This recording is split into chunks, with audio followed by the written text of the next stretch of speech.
welcome back to the Players Lounge, episode 3. We're coming to you from the Standard at Knoxville, one of UT's top off-campus student communities. Shout out to them, Society 865 and Tradition Knoxville for hosting us.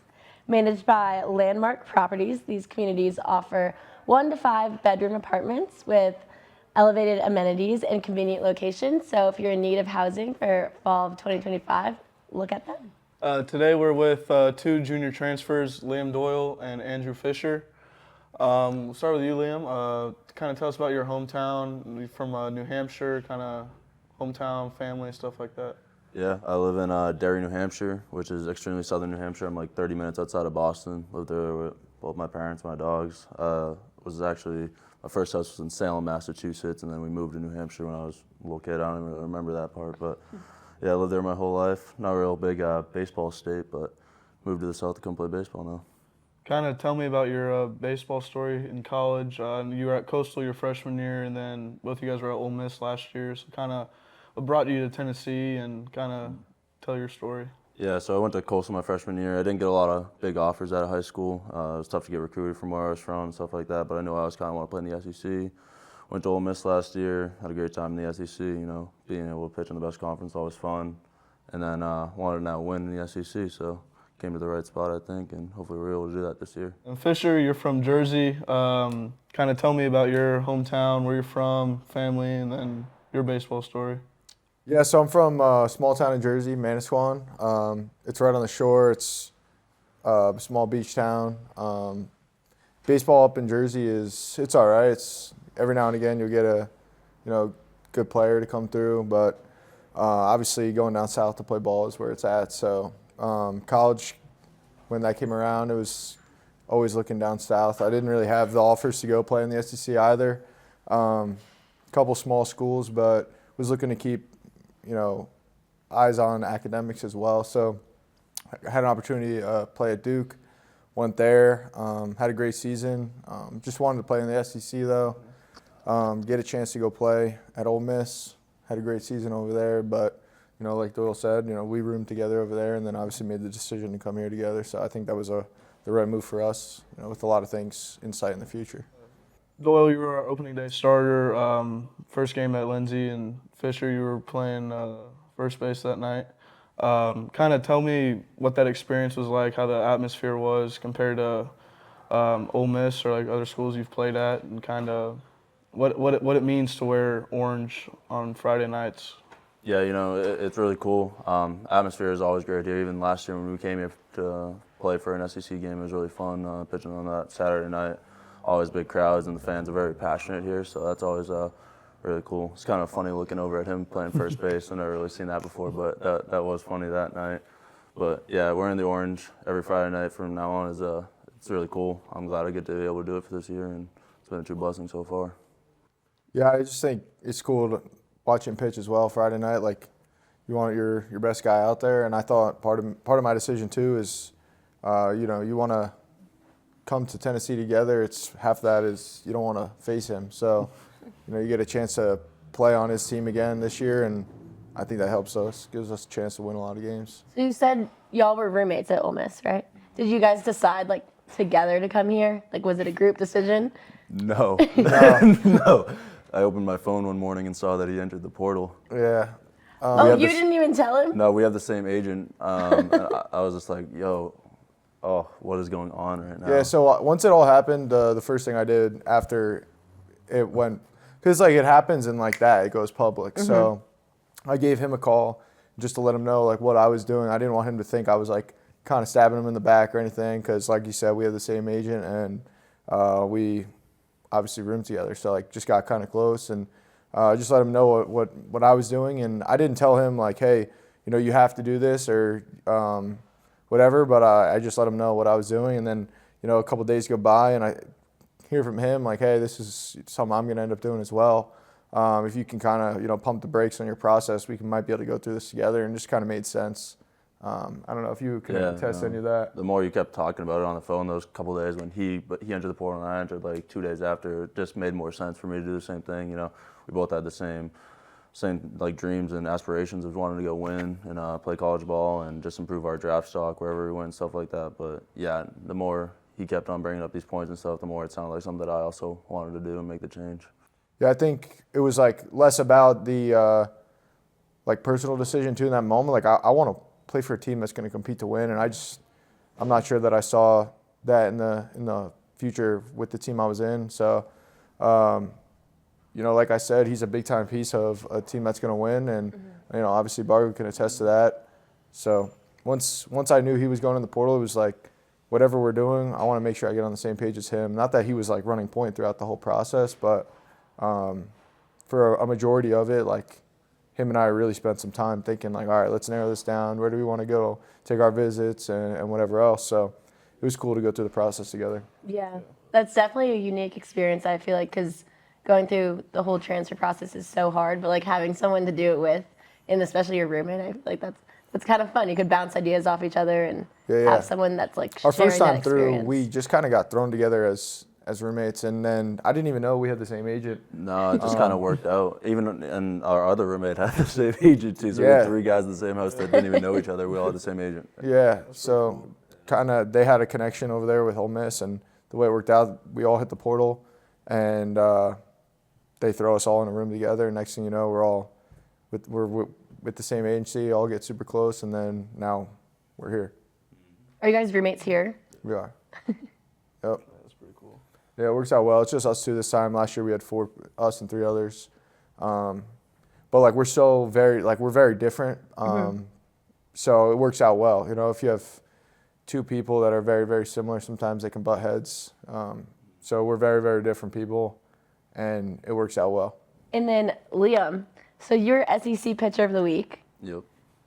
So what is, congrats on that, but what is one thing that you've learned from Frank here at Tennessee that you didn't know before coming here?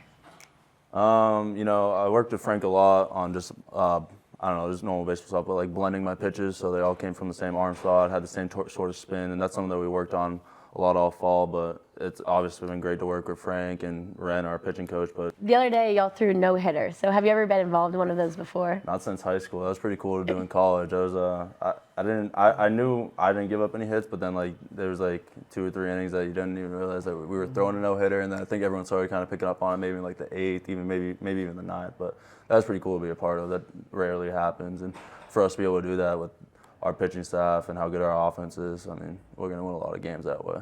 Yeah, it was kind of cool because, like, even going through the line after the game ended, like, there's still some people that, like, until they looked up at the scoreboard were like, wait, we just threw a no-hitter. Yeah, you just didn't really realize it at first. 'Cause we also used, like, a guy every inning after I came out, too. Yeah. So that's even more impressive. It wasn't, like, just 1 or 2 guys that dominated the whole game. We were able to use 4, maybe 5. It was 4 or 5. 4, which is pretty impressive, too. So Fisher, you're a position player, a hitter.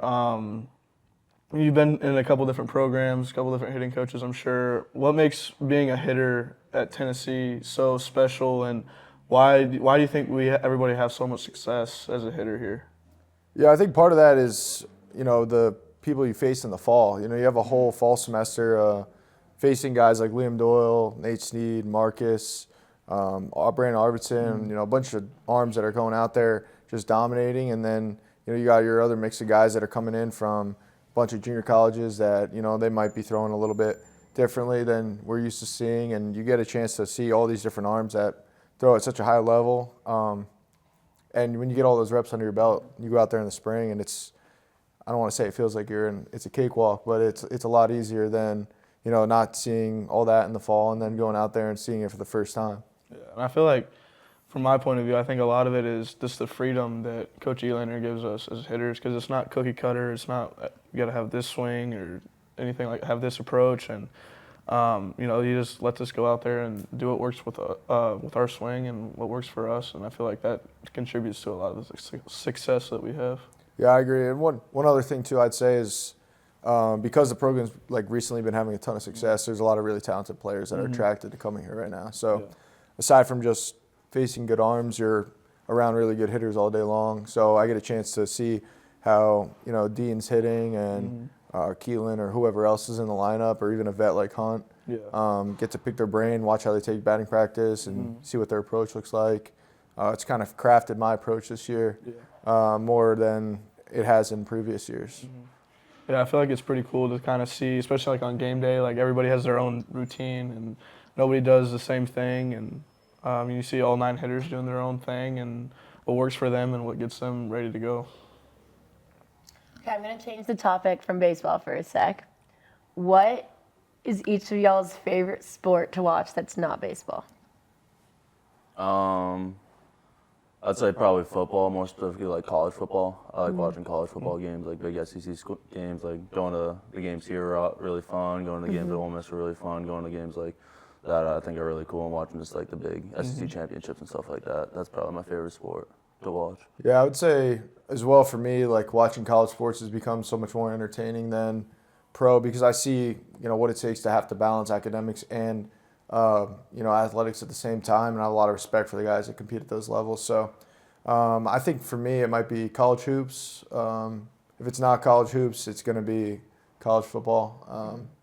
But I think being at Duke my freshman year, our locker room is connected to Cameron Indoor. So whereas, they play basketball in there. So get a chance to meet a bunch of those guys. I had class with a good bit of those guys. And college basketball, you play for 1 year and then get drafted. So a lot of these guys now that I was in class with, some of them are in the NBA right now. So it's cool to follow their journey and whatever else over there. So, obviously over here in Tennessee now, but, been a Duke fan since of hoops.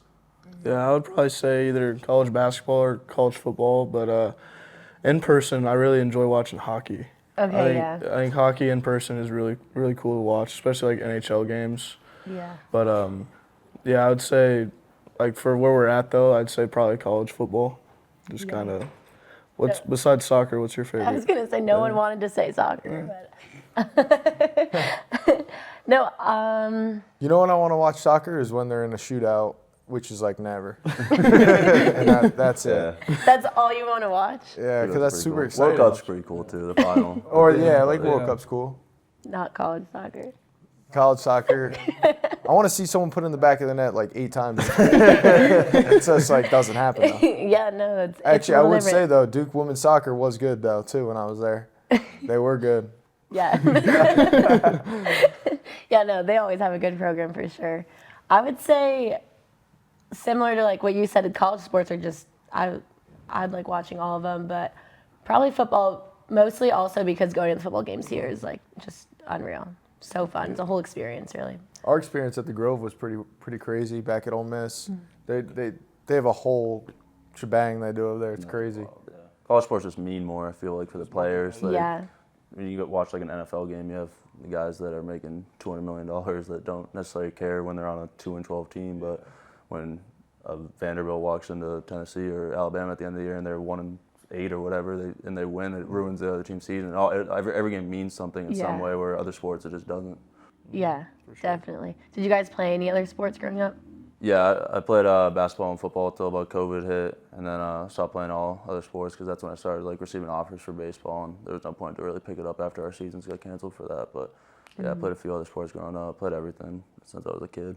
Yeah, for me it was mainly always baseball, but my dad's a high school wrestling coach, so I wrestled a good bit. I stopped in high school, but I played basketball when I was little up to I was a sophomore in high school. I played a little bit of football in middle school, but it's mostly always been baseball for me. But what you play anything other than soccer? Not really.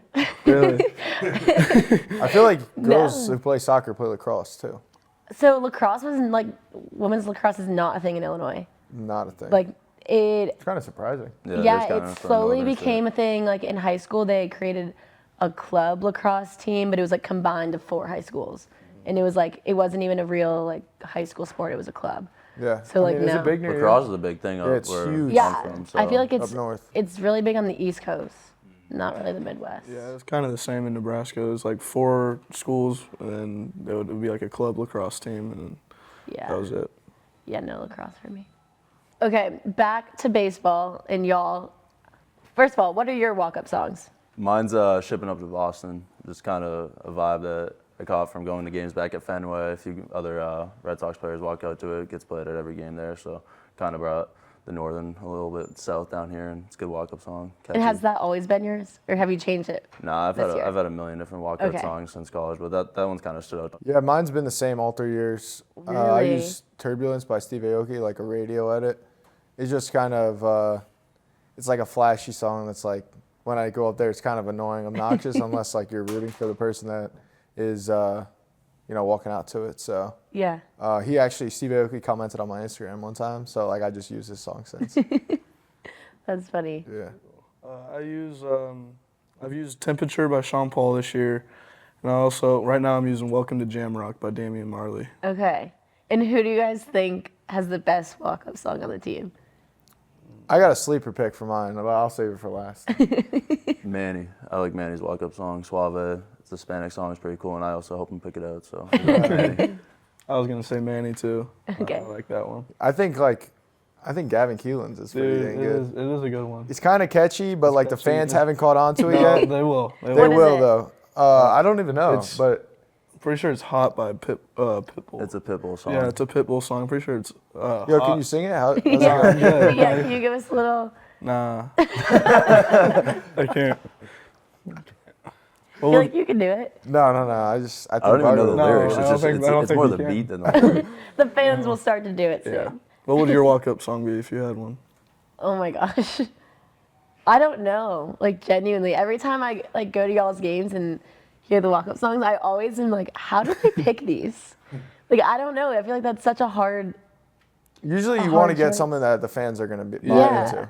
Do you ever none get of those- bored of your own song? Like you guys have so many games. To be honest, it's like you won't even hear your own song when you're walking up there. That's fair. You're just so locked in. I feel Yeah. like that's for a hitter because I hear mine when like I'm warming up, like because mine also plays for like minute while, 45, yeah. 2 minutes. Theirs plays for what 10 seconds. Yeah, Not 10 even. seconds. Do you have like a pregame like go-to song that'll just get you? Like get you no. No. I don't have one song that I would choose. That's why I feel like it'd be so hard for me. She does not get ox in the locker. No. No. Yo, who has the best locker room ox? That's not me or any of us here. Dean Dean? plays. I like when Jay's on Ox. Jay. I like Jay's his pretty vibes. good. Yeah. Sometimes I don't even know who's on ox, and then you go locker to locker trying to figure Yeah. out who's on ox. Peeves has some pretty good Yeah. playlists that it's on. Did you have to throw in that's not me because you think it's you? No, I to be honest with you, I'm like, if there's nothing playing in there, I'll just connect and throw something on. Because I don't like silence Yeah. in the locker room. Do you guys If we're like there, his I won't. aux? Yeah, he's very versatile. Yeah. I would say. It's very out there. Like it could be anything. But yeah, it's good. You know what? I just try to pick up whatever the vibe of the day in the room is. Like if, He'll also take recommendations, which is good. Like if someone says Yeah. put some on, some people don't. oh don't do yeah, that, so I hate that. If someone's like, hey, can you play this song? And then the person never plays it. It's like, well, when I ask, I want the song played. So if you ask me, I'm So going you're to play for your the song. people. You know what they Yeah, want. of course. Yeah. All right, so first week in SEC play this weekend. Kind of our first true real test against a pretty good opponent, Florida coming in. I know there's a lot of people out there on social media that do a bunch of rankings and stuff, and but I know our thought process is kind of rankings don't really matter. You got to go out and play, and what's it kind of like to get that opportunity to kind of, we're still in the 2 spot, and couple people still doubting us and stuff because we haven't played anybody is what they're saying. But what's it going to be like kind of going out there and showing what kind of team we are against a pretty good Florida team coming up this weekend? yeah, I think that's the best part about playing in the SEC. You're always gonna have some doubters against you and stuff, but going against Florida, I mean, if we beat them, like it's hard to doubt that. They're obviously a top 5 team in the country, so. I don't know, just going every weekend playing against these good opponents and stuff like that, we'll prove ourselves eventually. Won't be too long. Yeah, I think when you get to SEC play is like really when you start, you have to go game to game, inning to inning, that type of stuff. It's like the first time it is truly like all hands on deck. So that's going to be interesting to see, like, what does that look like for our team? Because to be honest with you, I really don't know. Like, aside from, who your Friday, Saturday, Sunday starters are, like, who's next in line or what the lineup even looks like, it's still a question mark. We got so many guys that could fill those roles. We have so much depth this year, and it's like you can put bits and pieces wherever you want, like day to day. And I think with the roster that we have, I think no matter what lineup we throw out there, we're going to be able to compete against anybody. And we'll have success for sure. Yeah, I agree. And I think too is like when you start to face these, better teams, the crowds are gonna keep growing as well. And I think, I could speak for myself. I'm sure this is the same way for Liam. But when we start playing in front of bigger crowds, it just feels like it means more. And so you start playing, I say better, but just kind of everything's done a little harder, a little faster, a little bit more intent, and it's a cool environment. Yeah, definitely. I'm looking forward to playing in front of the big crowd this weekend. Heard some good things about how many people are going to be there and stuff this week. So I know I got a ton of people coming down from home too. So it should be fun. Yeah, I know you guys were on the other side coming into Knoxville last year, and I'm sure it's going to be a little bit different being on our side this year, kind of being the crowd behind you now, and just that environment. It's going to be pretty unreal. It's going to be loud. Yeah, won't get heckled as much this year, maybe. Maybe. The fans will like us a little bit more this year. Yep. So I feel like in baseball, sometimes anything can happen. So when stuff doesn't go your way, what would you say is your response? Maybe, I don't know, just try to be like the best teammate you can be at that point. You're never going to have your best days. I mean, there's going to be days where I don't have good outings, he punches out, something like that happens. You just got to move on to the next task and cheer on your team, do the best you can to just support the team in any way that you can, do the things that you can control. For sure, I agree. I think that's a good point about just being the best teammate you can. But I think part of being a good teammate too is like being honest with your teammates. So like if we're talking to have a conversation, like I'm not going to sugarcoat it for my teammates, and if they ask me or I ask them, like I'd hope for honesty as well. Like sometimes I'll talk to him about what's going on in my game, and he'll ask me about how he looks as a pitcher, when I face him in the fall or whatever. So I think telling each other, giving each other feedback is a really, really good thing to have. I feel like a big part of that, especially with you two, like Fish with the position players, and then Doyle with the pitching staff. A lot of the younger guys, especially, look up to you guys and kind of feed off your vibe and your energy. So I feel like even like when things aren't going your guys' way, like when you guys are still positive, it's gonna give good vibes in the dugout still, and especially for those younger guys, kind of looking up. Yeah, college sports are tough. You're not going to succeed all the time, so it's good to experience failure for your personal self, and it's also good for other people to see that you're not going to succeed all the time. So for freshmen that are probably struggling to crack the lineup or stuff like that, to see other guys fail, I know like that was good for me my freshman year. So being able to see other people just not do well, but like able to bounce back or do other things to help the team out still win is always really good for people. Yeah, for me, I think like one of the first things I learned, my freshman year was how can you make an impact on the game even if you're not out there on the field. So whether that looks like warming up the outfielder as the 10th man or doing whatever it takes to get someone else ready to be their best that day can help the team win. So I think we had a lot of that. I had a lot of older guys in my corner. My freshman year, maybe 15 fifth-year seniors that were on that team. So they showed me the ropes early on, and that was like one of the first things I learned. And I think it was like extremely helpful for me, especially on days when I have a bad day.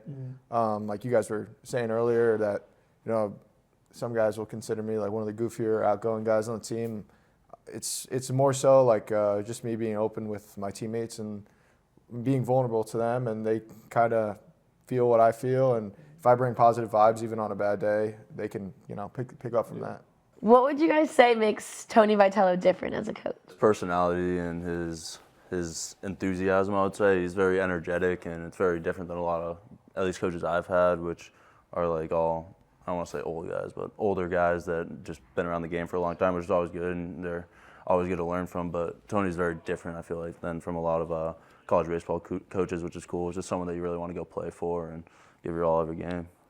Yeah, I said, like, additionally to that, he's like super hands-on. Like he'll go out there and take ground balls with you, or he'll hit there with you, or whatever. He'll throw batting practice. So it's a little bit of a different. He almost feels like an assistant coach, like someone that you would usually be on more closer terms with and more interacting with. Whereas like my head coach in the past are,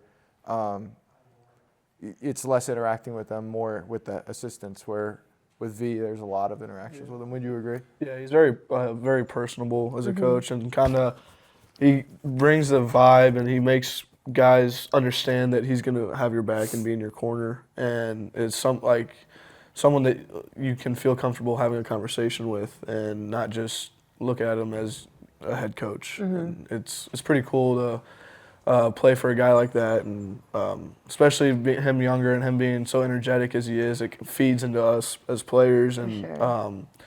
really helps with the vibes in the dugout and stuff like that in practice. So now I'm going to say name of your assistant coaches, and you have to describe them in one word. Okay, Josh Elander. All right, so this is gonna be like a. I'd have to explain it. It's but supposed I to be wanna just say one word. diamonds. So, explain Okay, it. fine. You can have an explanation. Yo, first thing that came to mind was like Dustin Poirier, which is crazy that you say that. Yo, Dustin, they call him like Dustin the Diamond Poirier. Like the guy doesn't break. He's like tough as nails. He's like got one of the toughest jaws in the UFC. And like, I know she's laughing, but like if you know Elander, like he's gonna go to fight for you like all day long. He's got your back, and like if he needs to, he'll throw the first punch. If he needs to clean up a fight, he will. If he needs to give you advice, he's super reliable. So I don't know. I'm a UFC guy. That's a good so. one. Yeah, I'd say like consistent maybe. He's always the same dude, so he's great to have around. Nice. All right, Frank Anderson. Old.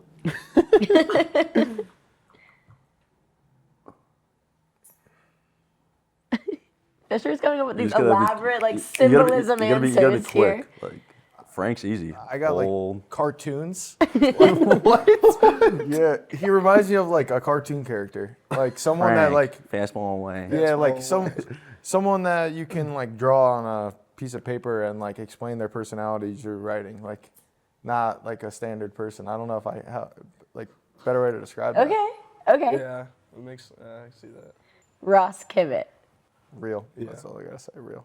That's a good one. He was very like unserious in a way. I don't know if unserious is a word, but like he takes like the pressure Unserious. takes like the pressure away from baseball because he's very like Okay. goofy and you kind of just talk to him as he is like the coach on the staff that like you can mess around with and is like could be that friend. But like I don't know if that's a word or not, but I not think that's a word. unserious. We're making it a word tonight. It's a word. You know what it means? Like No, he's very it's a word. not so serious. I was trying to make it like a one Not word. so serious. One word. Not so serious. I was trying to make not serious into a word. Quentin Eberhardt. Tough. Soft. Saying how it is, man. That's fine. I think he's tough. I think he's soft. I think that's just to our relationships with him. He's not serious at all with me either, so soft. I could take What do you got?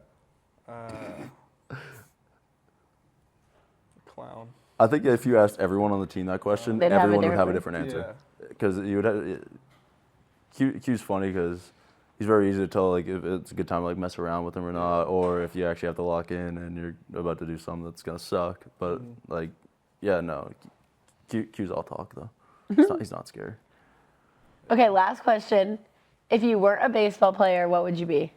Baseball's just been around for so long for me. It's like I don't know anything else, but probably be at like a small business student back at home at like a school. I don't know what my aspirations would be outside of baseball. I'd probably just be at a college back home chilling. Yeah, I don't know. It's kind of hard for me to imagine a world without it. So Literally for us, I mean, baseball's like been our goal to play at least in college, and then when you get in college, that's when you start figuring out what you want to do in life. But we've been wanting to play college baseball since what, like 8th grade, freshman year, like of high school. So it's like Yeah. it's hard to have those other aspirations, and now that you're here, that's all you see in the future too. So Yeah, I'd probably be like a professional pickleball player. Something like that. Yeah, I was hoping for like a crazy answer, and you guys gave me a straight up like nothing. This is for me. Don't catch me on the court, man. I'm gross at pickleball. frat kid. that's the furthest thing from what he would be. Yeah, probably not. Scratch golfer. Okay. What do you think I'd be? A frat kid. No. Paulie D. Jersey DJ. Shore. Yeah, DJ. DJ? DJ. They make decent money. They meet a lot of people too. I mean, yeah, DJ. Okay, that's pretty good. That's it for episode 3. Thanks to the Standard for having us. Make sure you like and subscribe and tune in the next episode.